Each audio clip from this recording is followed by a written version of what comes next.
Ustedes se van a distribuir el tiempo. Tengo a Patricia Mora, Carlos Hernández, Uray Carrillo y Edgardo Araya. Ok. Entonces, doña Patricia, adelante, 6 minutos 33 segundos. Okay. Muchísimas gracias, señor presidente. Muy buenas tardes, señor ministro de Trabajo. Y buenas tardes, compañeras y compañeros. Yo estoy convencida, obviamente, que el desempleo es un problema grave. Creo que sobre eso no cabe ninguna duda, pero considero que el problema de fondo de nuestra economía es la precarización del trabajo. Ante esto, yo coincidiría con la aseveración que el señor ministro hizo al inicio de su exposición, diciendo que está convencido que por encima del capital, por encima del mercado, hay que situar al ser humano. Y desde esa perspectiva que repito, comparto, es que yo veo con preocupación el discurso de algunos sectores empresariales, porque hay que reconocer obviamente que los hay responsables social y ambientalmente, pero el discurso de sectores empresariales, digo, que reclaman insistentemente la pérdida de competitividad, dicen, por las altas cargas del Estado, y consideran, esto lo hemos debatido, don Víctor, en este plenario ya varias veces en los 10 meses que tenemos de trabajo. Estos sectores, fundamentalmente aquí representados de manera, digamos, más al desnudo por el discurso de don Otto Guevara, consideran que prácticamente la pomada canaria es flexibilizar el trabajo, debilitando derechos laborales, los compromisos con la seguridad social.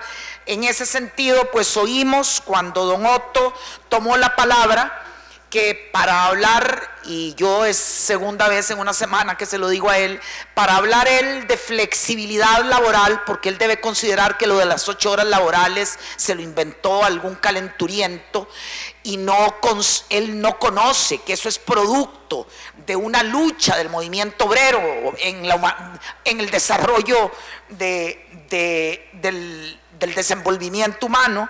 Él, para hablar de los 4 días y luego 3 de descanso, habla de modernizar la jornada laboral.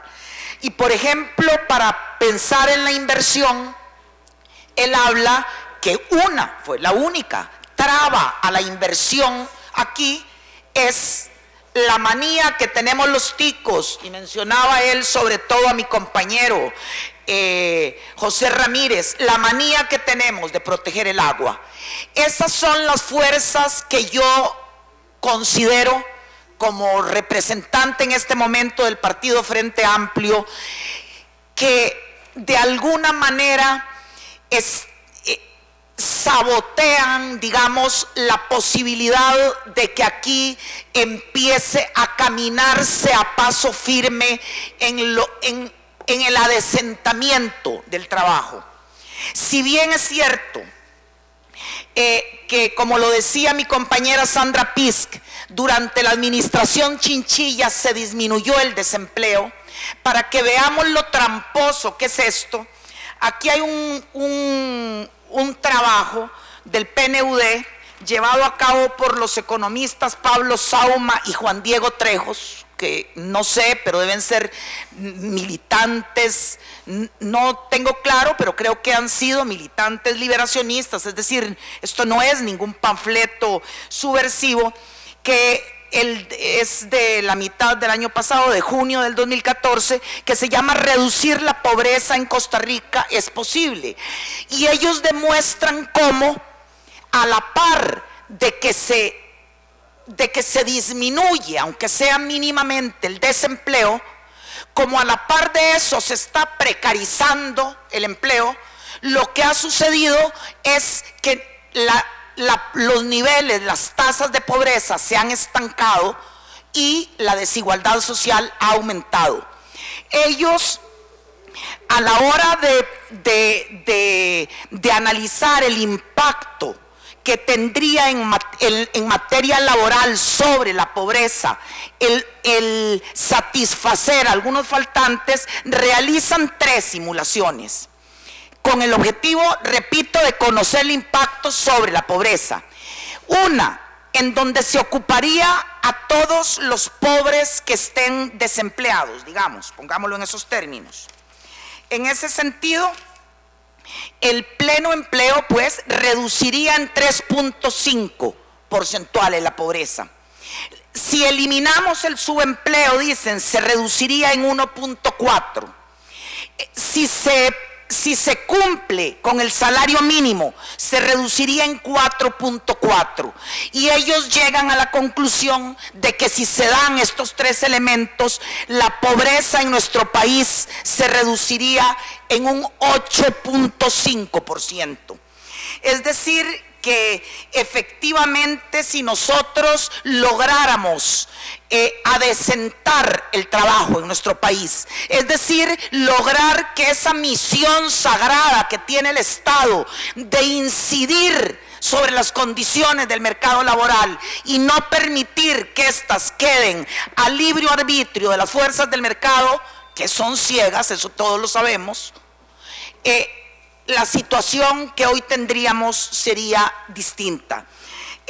Quisiera, antes de formularle una pregunta, don Víctor, nada más ante la preocupación que el diputado don Avelino tenía sobre esas contrataciones menores de 3 meses en las fincas piñeras y bananeras, decir que nuestro partido tiene en la Comisión de Jurídicos, con el expediente 17.791, un proyecto de ley para fortalecer el principio de continuidad en las relaciones laborales.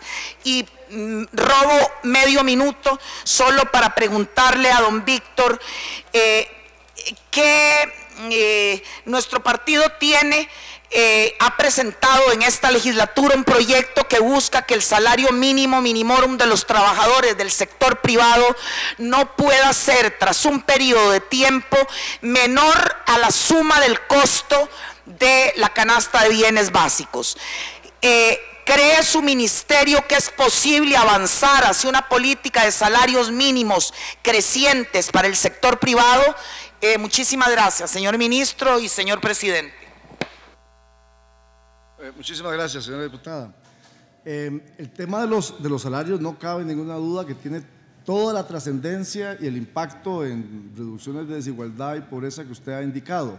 En esa línea, desde luego que nuestra primera acción, nuestra primera preocupación es cómo hacemos que el procedimiento establecido en forma tripartita para fijar los salarios en el Consejo Nacional respectivo mejore en la línea de la productividad, por un lado, que nos parece que ese es un aspecto importante, y por otro lado tratemos siempre de proteger a los sectores más débiles y más desprotegidos. Digamos que esa es la visión que hemos tenido. Hay un periodo para revisar esa metodología y estamos en esa dirección. Estamos estudiando con atención el proyecto a que usted hace referencia, en el sentido del proyecto de ley que usted mencionó. Nosotros queremos en esto avanzar con paso muy claro en la idea de no generar, digamos, reacciones que no podamos gestionar, ¿verdad? El tema de los salarios es un tema particularmente complejo en nuestras relaciones con el sector productivo, y nos parece que la ruta de la productividad es como la ruta más viable, ¿verdad? Y en esa dirección es en la que en este momento vamos.